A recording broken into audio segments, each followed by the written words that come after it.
Hi there, OAAA Geopath Future Proof Conference attendees. My name is Jonathan Gadai. I am the CEO of Adomni, and I'm excited to bring to you today a couple of recent case studies that involved programmatic digital out-of-home and Uber's brand new digital out-of-home ad network called OAAA. And with me today are two very important people that were participants in these different campaigns. The first is Janelle Keeney, who is a VP of sales at Adomni and worked with Nestle on a recent campaign that involved Target stores and their Nespresso product with Starbucks. We also have Toria Carson, who is the marketing manager at Thorne, which is a vitamins e-commerce and direct-to-consumer company. So before we actually dive into the Nestle campaign, check this out.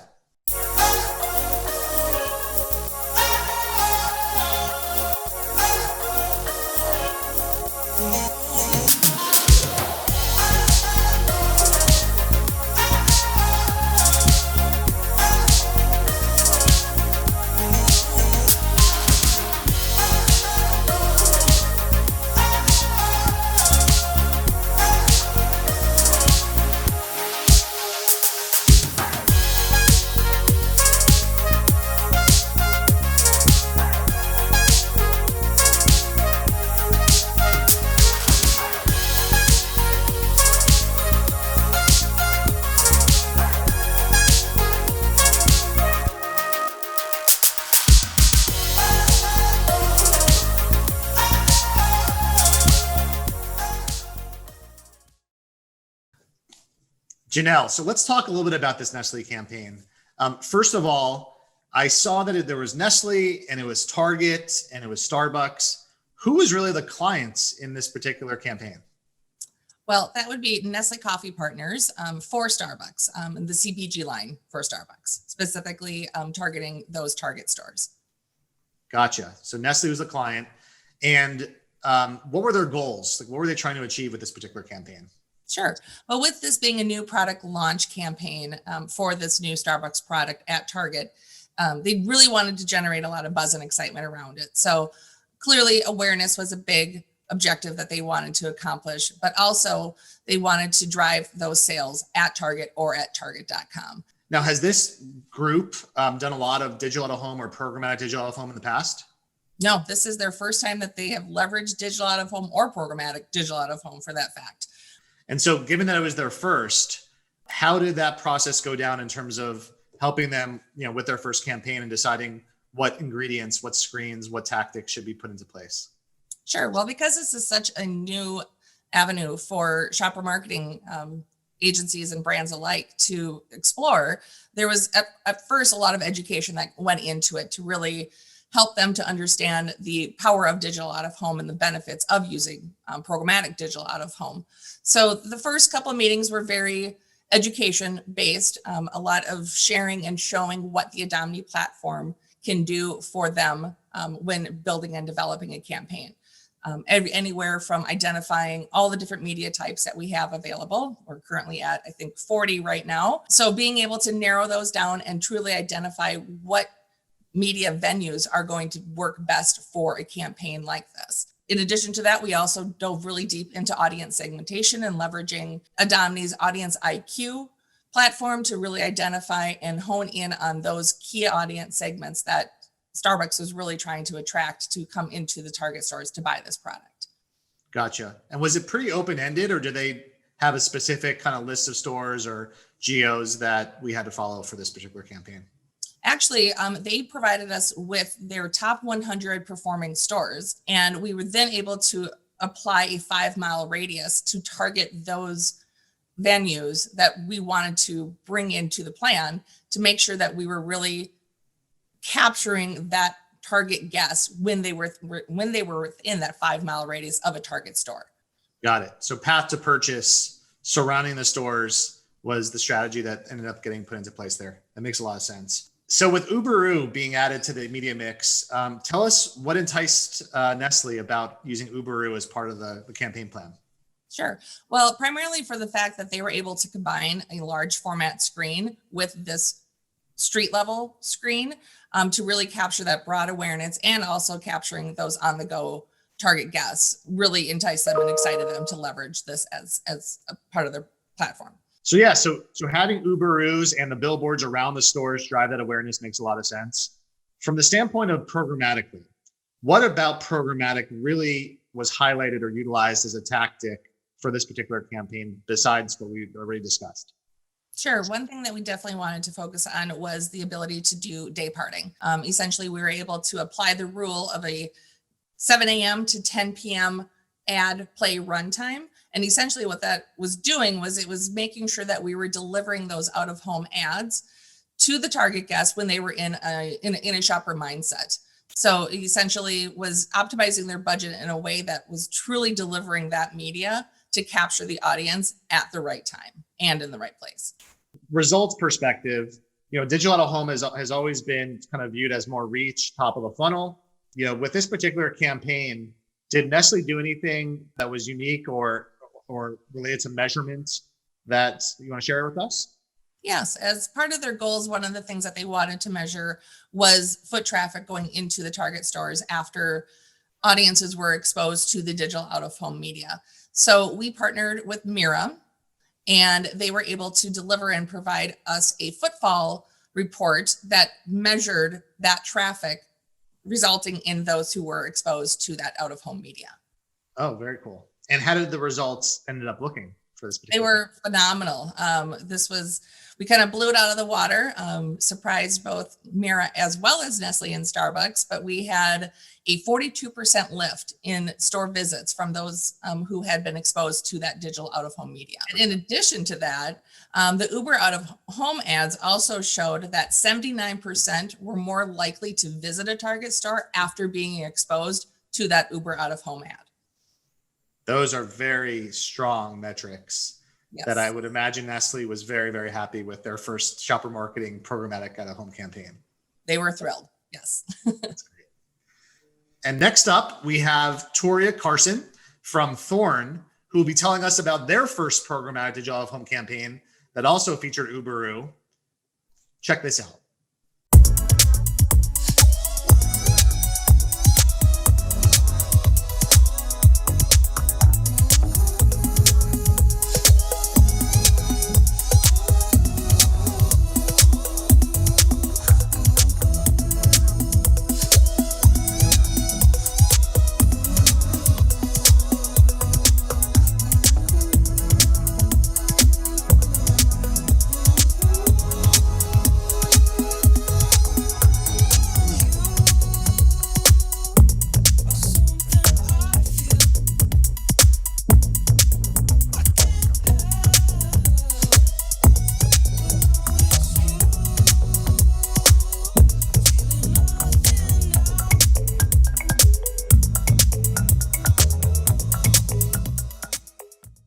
Here with us is Toria Carson.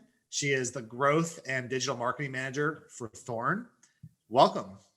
Thank you so much for having me. Excited to, chat about our out of home campaign. Absolutely. Thanks for being here.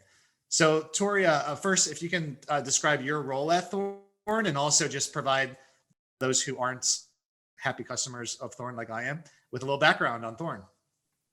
Absolutely. So I am the growth and digital marketing manager at Thorn Health Tech, and Thorn Health Tech is a leader in developing the world's most innovative solutions for a personalized approach for health and well-being. I'm responsible for exploring and executing different growth and digital marketing initiatives just to grow the Thorn brand. And so with out of home and digital out of home, I mean, you're a D2C brand. It's all e-commerce. At least for the first campaign that for that particular product segment. So what exactly drew you to exploring digital out of home and also programmatic digital out of home, as well as Uberoo, right? Uberoo is a big new thing here. So I'd love to hear your perspective on sort of what precipitated everything. Yeah, great question. We knew we wanted to invest in out of home just for its ability to reach, the masses by cutting through digital noise, which is, largely seen today with consumers suffering from, digital device burnout. Also, out of home has been shown very positively impact brand equity and brand awareness, and also its effectiveness on gaining trust with consumers. We chose to go programmatic out of home, mostly because, its ability to just be so fluid with budgets. I know for our campaign, we targeted customers only through a certain time period during the day, and then also its ability to update campaign creative, which we ended up swapping out 3 times during the campaign, just to keep our visuals refresh and combat ad fatigue. And we knew we wanted to do something splashy. Like that was one of the things you said. Okay, this is it's the new year, it's the new you, it's health, wellness. So Times Square, large format spectaculars, like that was something that you guys shared as just an element of it that we really wanted to kind of open the year up with a bang. And it was fun also where you guys were open to say, let's also think about all these other screen sequencing opportunities where like the Link NYC screens in every corner had the Thorn ads on them. You're walking down the street or you're taking the subway or walking past the subway stairwells, and it extended to the actual like mid-street kind of area. And then on the streets itself, and this, the theme of this case study is the Uber-oo, but also the tops of the yellow cab taxis, where we were able to tell, a video ad there. How important was it to you to be able to do that 360-degree sort of ad opportunity where it's almost like surround sound, but for visual for this particular campaign?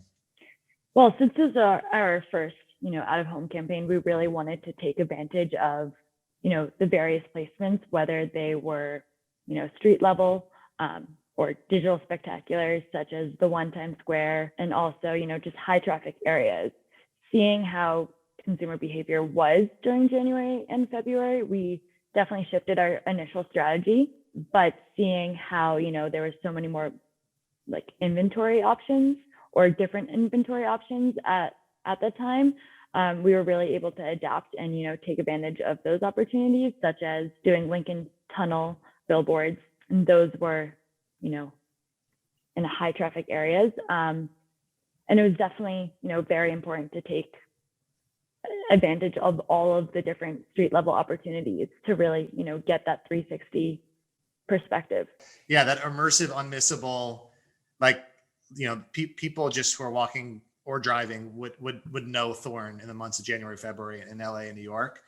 And in terms of the Uber-oo, so I know that was something that was new to the market, when the campaign was launching and also is growing. There were some tests also done in Atlanta and Dallas and Phoenix, which weren't the first 2 markets that originally Thorn had looked at.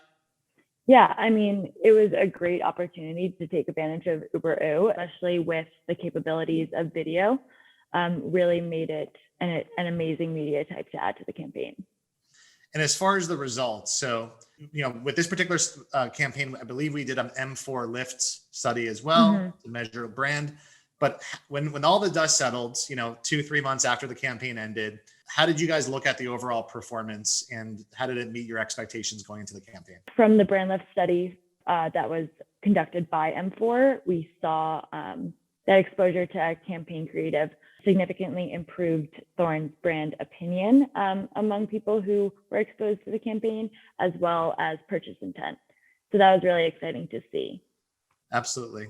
And that's the thing, where marketers today sort of sometimes just put a bucket of branding versus performance, but they really can be looked at together, where every channel has a performance marketing component to it. And that the brand does drive people to want to do a Google search, or on Facebook, click on an ad that was served on Instagram or Facebook. And so the ability for us to do this in this channel to complement what you were doing elsewhere, and for you to have those kind of results at a time when a lot of brands were like hitting the pause button and waiting for everything to come back, where Thorn said, no, it's a new year. The products can help everyone lead better lives. And then actually show that and tell that story across all these screen formats, including Uber-oo. We're really happy that your first campaign went off as well as it did. And going forward, how do you look at the channel on a go forward basis after this first one? I really loved the channel. Growing up in Connecticut and living in New York, it's really hard to miss out-of-home advertisements. And so just as a digitally native brand, it was pretty surreal to see our brand appear in larger than life physical placements.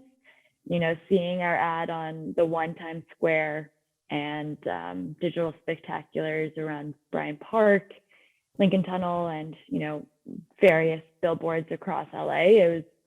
It was just very surreal. There's so many different opportunities within the channel as well. So I'm definitely excited to explore, you know, new media types and new placements such as gyms and, you know, shopping malls, as well as new markets. You know, we're so hyper localized with our first campaign. And so I think for the next, we'll definitely be willing to explore, you know, more target markets. More of a national reach where anyone who has a cell phone or a laptop anywhere could theoretically be a new Thorne customer to improve their lives with health products that make a difference. So that's great. Well, Toria, thank you so much for sharing your story with us, and we look forward to the next campaigns. Yes, thank you so much for, you know, featuring our campaign.